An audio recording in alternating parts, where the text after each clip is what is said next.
এই নারী কবি শরদিন্দু কর্মকার, পাঠ অঞ্জলা মাহাতো।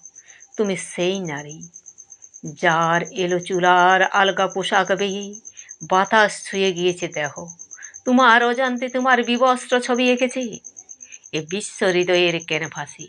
তুমি লুণ্ঠিত প্রত্যহ, তুমি সেই নারী সূর্য যাকে দিয়েছে অযাচিত মাতৃত্ব, দেবরাজ ইন্দ্র তোমায় কৌশলে করেছেন হল্যা। পিতামহ ভীষ্মের কুকর্মে তুমি সেজেছিলে শিখণ্ডী। অসুর থেকে দেবতা কেউ করতে ছাড়েননি বেলিল্লা।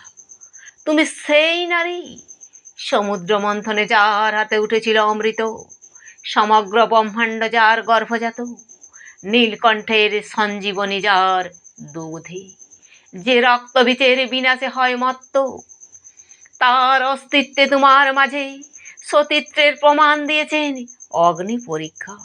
জয়ী তুমি সকল যুদ্ধে, তুমি সেই নারী উর্বশী আর মেনকা রূপে জাগিয়েছ কত ধ্যান মগ্ন দেবতাকে। এ তোমার কেমন অভিসার, সহস্র যুদ্ধের উৎস তুমি, রক্ত গঙ্গা বয়েছ স্বর্গ হতে মর্তে, তবুও আজ তুমি অসহায় ধর্ষিত। এ কি নির্মম সমাচার!